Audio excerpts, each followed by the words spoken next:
श्री कृष्ण रूप रमणी श्री राधे की प्रेम की ऐसी अद्भुत बातें श्रवण करते हुए स्तब्ध है। श्री राधे 7वें रत्न में बताती है,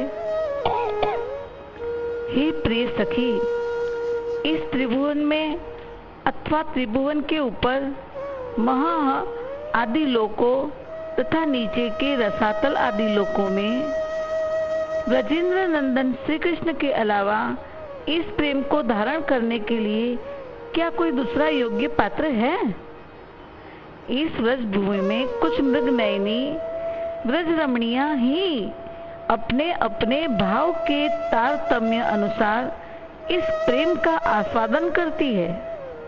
तात्पर्य यह है कि प्रिया प्रीतम वाला प्रेम, माधुर्य भक्ति का जो प्रेम है, उसके अधिकारी श्री कृष्ण के सिवा और कोई नहीं है। किसी भी ईश्वर से ये भक्ति आप नहीं कर सकते और न कोई ईश्वर श्री कृष्ण की तरह प्रेम कर सकते हैं।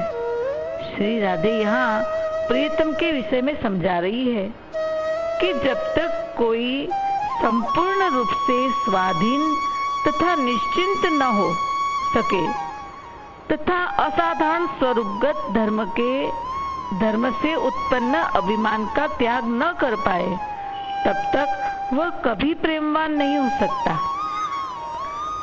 अभी तक राधे प्रियतमा के विषय में समझा रही थी, अब प्रियतम की बात समझा रही है। ध्यान से सुनिए।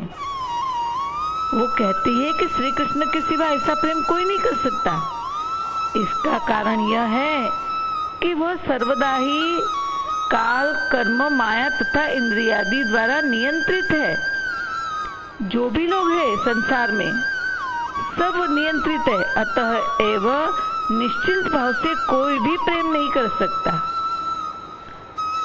जिनके सिर पर कोई अभिमान, कर्तव्य आदि है, वो व्यक्ति निश्चिंत होकर प्रेम नहीं कर सकता। आप देखिए, गुणावतार और पुरुषावतार से आरंभ करके परम व्योमाधिपति श्री नारायण तक जितने भी श्री भगवान के स्वरूप है, वे सभी परम स्वतंत्र होने पर भी अपने साधु परित्राण, धर्म स्थापन तथा सृष्टि आदि कार्यों में व्यस्त रहते हैं।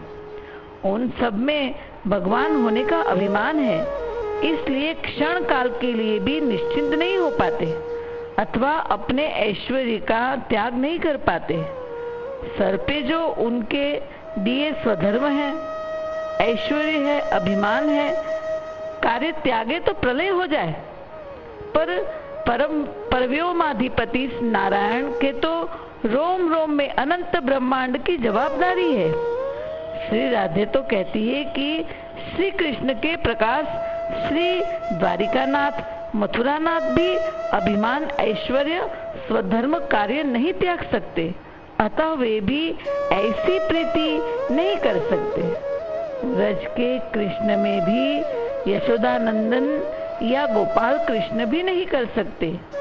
केवल निकुंज मंदिराधीश्वर कृष्ण ही ऐसी माधुर्य भक्ति प्रेम कर सकते हैं। अतः श्री कृष्ण के प्रकाश रूप उत्तरोत्तर श्रेष्ठ है। द्वारिकानाथ से मथुरानाथ श्रेष्ठ है, मथुरानाथ से व्रजेंद्र नंदन श्रेष्ठ है और व्रजेंद्र नंदन से गोपाल कृष्ण जो गौचारण करते हैं वो श्रेष्ठ है। उनसे सर्वश्रेष्ठ निकुंज मंदिराधीश्वर श्री कृष्ण श्रेष्ठ है। वे अपनी आत्मा राधा में समाधिस्थ है। वैसे भी गर्ग संहिता नाम का जो ग्रंथ है उसे उठा के देखो, उसमें सभी अवतारी भगवान जो है उस भगवान पर जो मोहित हुआ और मधुरा भक्ति भाव से एकत्व चाहा, वहां सभी अवतारी परमात्मा ने यही कहा, इस अवतार में मैं तुम्हारी इच्छा पूरी नहीं कर सकता। कृष्ण अवतार में आना, गोपी बन के आना, तभी स्वीकार करूंगा। यहाँ तक कि श्री राम पूर्ण पुरुषोत्तम थे, पर 12 कला होने पर भी उनके अवतार को मर्यादा पुरुषोत्तम नाम मिला है। अतः एक पत्नी व्रत के कारण शूर्पणखा को भी नहीं स्वीकार पाए, उसके नाक कान काटे। दंडकारण्य के ऋषि ने सीता जी को उनके साथ देखा तो वे भी श्री राम से बोले कि सीता जी को जो सुख मिला वह हमें दो। श्री राम ने उनको कृष्ण अवतार में गोपी बन के आने कहा। जंगल की स्त्रियां, अवध की स्त्रियां, जनकपुरी की स्त्रियां, स्वर्ण की यज्ञ सीताएं सभी आई, पर सबको श्री कृष्ण अवतार में माधुर्य प्रेम लीला के लिए बुलाया। ऐसे हर अवतार की लीला के प्रसंग है कि माधुर्य भाव प्रेम की भक्ति सभी भगवान ने मना करी। शिव जी ने तो कामदेव को ही भस्म कर दिया, परंतु श्री कृष्ण ने काम भाव से आई हुई गोपी व निष्काम भाव से आई हुई गोपी सभी को स्वीकारा, गले लगाया, माधुर्य प्रेम भक्ति का प्रकाश किया। अतः भक्ति के 5 रस संपूर्ण रूप से श्री कृष्ण को ही समर्पित हो सकते हैं, क्योंकि श्री कृष्ण में अभिमान नहीं, निर्गुण होते हुए भी निराकार ब्रह्म है, और निर्गुण ब्रह्म होते हुए भी माया रहित गुणातीत एक कृष्ण रूप से वे सदा स्थित रहते हैं। उनकी देह चिदानंदमय भाव देह है, अतः उनमें अभिमान नहीं, उन पे विश्व संभालने की कोई जवाबदारी नहीं। वे निश्चिंत है, स्वाधीन है, परम स्वतंत्र, न सिर पर कोई, ऐसे है। वैसे गोलोक में वे ऐसे ही है। पर मानव अवतार के समय मथुरा नाथ, द्वारिका नाथ की लीला विष्णु रूप कृष्ण ने करी है, अतः द्वारिका नाथ, मथुरा नाथ में अभिमान है। वे निश्चिंत नहीं है, धर्म स्थापना रूप कार्य स्वधर्म त्याग नहीं सकते, अतः वे मधुरा भक्ति प्रेम कर नहीं सकते। ब्रज गोलोक का हिस्सा है, वहाँ वे गोलोक विहारी है। गोलोक विहारी होने पर भी ठाकुर के पुत्र है, अतः छोटे ठाकुर है, इस नाते भी थोड़ी जवाबदारी उन पर है। व्रज की रक्षा करना, गौ का पालन करना। परंतु निकुंज मंदिराधीश्वर श्री कृष्ण वे राधा के संग विराजमान है, वहाँ वे अभिमान रहित, कर्तव्य रहित, स्वधर्म रहित, निश्चिंत और स्वाधीन है, और स्वाधीन होने पर ही राधा के अधीन है। जो स्वाधीन पहले से ही नहीं है, पराधीन है, वो किसी के अधीन कैसे होगा? अतः श्री कृष्ण स्वाधीन होने से ही श्री राधा के अधीन हुए हैं। ये कृष्ण मथुरा भक्ति से लबालब भरे हुए हैं, प्रेम रस का पूर्ण पान कर रहे हैं। यहाँ वे प्रेमी हैं, राधा उनकी प्रियतमा है, और राधा प्रेमी है, श्री कृष्ण प्रियतम है। यहाँ राधा कृष्ण दो नहीं, एक ही है, ओत प्रोत समाधिस्थ है। यहाँ वे अपनी भगवत्ता भूले हुए हैं। रत्न 6 में हमने एक प्रसंग उठाया था, उसे यहाँ पूरा करते हैं। प्रसंग था, श्री कृष्ण ने ललिता से कहा, अनेक गोपी के पास जाना ये लंपटता रूप मेरा दोष नहीं, मेरी ईश्वरता के गुणों का दोष है। तुम ही कुछ करो कि मैं ईश्वरता भूलूं, तब एक का हो जाऊं तो प्रेम का पूर्ण सुख पा सकूं। जब तक 5 भक्ति प्रेम के रस एक की तरफ न हो, तब तक प्रेम का पूर्ण सुख या प्रकाश नहीं होता। तब ललिता जी ने श्री राधे के चरण की धूलि उठा के श्री कृष्ण के सिर पर डाली। श्री राधा रानी के चरणों की धूलि सद्यो वशीकरण चूर्ण है। यह धूलि श्री कृष्ण के सिर पर पड़ते वे ईश्वरता भूल गए और श्री राधा जी के वश हो गए। श्री निकुंज मंदिराधीश श्री कृष्ण श्री राधे के सिवा किसी के नहीं है। वहाँ राधा कृष्ण के बीच द्वैत नहीं, अद्वैत है। ये प्रेम का अद्वैत जो माधुर्य भक्ति प्रेम से आता है। श्री राधा जैसे भाव जिस जिसमें थे, उन सब से श्री कृष्ण का मधुर प्रेम था, अद्वैत का मधुर प्रेम था। दोनों के बीच में अद्वैत था। वे कहते मैं तो उसे राधा समझ के ही गया था। अतः जैसे माधुर्य प्रेम श्री कृष्ण के सिवा कोई नहीं कर सकता, उसी प्रकार ऐसा प्रेम गोपियों के सिवा भी कोई नहीं कर सकता।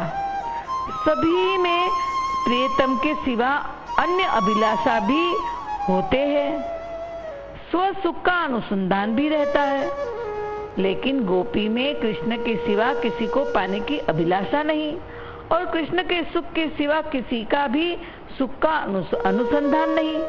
वे कृष्ण के सुख के लिए लोक धर्म, वेद धर्म, देह धर्म, लज्जा, धैर्य, देह सुख, आत्म सुख, आत्मीय परिजन और उनकी ताड़ना, भर्त्सना आदि सभी का परित्याग करके केवल श्री कृष्ण के सुख के लिए उनकी प्रेम से सेवा करती है। इसीलिए व्रत सुंदरी ही श्री कृष्ण से यथार्थ प्रीति कर सकती है, या ऐसा कहे कि जो ऐसा है वही व्रत सुंदरी है और बड़ी और वही कृष्ण से प्रीति कर सकती है। तभी तो प्रेमी भक्तों ने प्रथम देह अभिमान छोड़ा, संसार से मुख मोड़ा, जिससे स्वधर्म कर्तव्य कर्म से मुक्ति हो, निश्चिंत हुए, स्वाधीन हुए, घर परिवार छोड़ा। घर में रहो तब तक पराधीन रहोगे। आदतें छोड़ी, पूर्वग्रह छोड़े, सर्व कामनाएं छोड़ी, अन्य भरोसे छोड़े, अन्य भरोसा छोड़ के केवल कृष्ण का भरोसा किया, स्व सुख अनुसंधान छोड़ा, कृष्ण सुख अनुसंधान ग्रहण किया। यही तो लोक धर्म छोड़ना, वेद धर्म छोड़ना है। देह धर्म छोड़े, देह धर्म जैसे भूखे प्यासे रहकर तपस्या करना। प्रेम में वैसे भी भूख नहीं लगती, नींद नहीं आती। मैं शरीर नहीं आत्मा हूँ, दिव्य देह भाव में उठे, मैं मंजरी श्री कृष्ण की सखी हूँ, ऐसा भाव लाया। लज्जा छोड़ी, दीवाने होके नाचने गाने लगे, प्रियतम के गीत गाने लगे। धैर्य छूटा तो विरह पैदा हुआ, अब रहा नहीं जाता, प्रियतम के बिना कैसे जिए। देह को पीड़ा होने पर भी देह का सुख छोड़ा। देह का पता नहीं, केवल प्रियतम के सुख का ही पता है। शरीर के परिजनों द्वारा अनेक प्रकार की ताड़ना, भर्त्सना का परित्याग किया। भागे चले, भागे चले, भागे चले प्रियतम की ओर। इसे कहा जाएगा गोपी ब्रज सुंदरी। ऐसे को प्रियतम श्री कृष्ण गले न लगाए, चूमे नहीं तो किसे चूमे।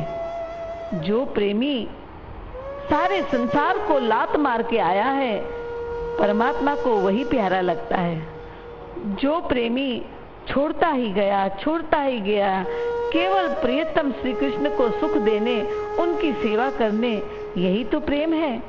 प्रेम में त्याग है, देना ही देना है, मांग नहीं। वहाँ प्यारा जब परमात्मा हो तो वो ही सर्वत्र भी दिखता है। जहाँ आपका प्यारा परमात्मा हो, प्रियतम बना हो, तो तुम्हें वो प्यारा सर्वत्र दिखेगा। संसार में ऐसा प्रेम किसी मजनू से लैला को हुआ, उसे सर्वत्र मजनू दिखता था, पर अन्य सामान्य वृक्ष में, पर्वत में, मानव में, पशु में मजनू नहीं दिखता था। अन्य मानव या पशु, पेड़, पर्वत को मजनू समझकर लैला लिपटती नहीं थी। ये भेद है इस प्रेम में। राधा कृष्ण के प्रेम में और लैला मजनू वाले प्रेम में लैला ने मजनू को अपना परमात्मा माना था और गोपी राधा के प्रियतम खुद परमात्मा थे। अतः वे सर्वत्र, जल, स्थल, नभ, सर्वत्र उनको श्री कृष्ण दिखते थे। अतः वो पेड़ को लिपटती थी, पर्वत को कृष्ण समझ के लिपटती थी और दीवानी होके नाचती गाती थी।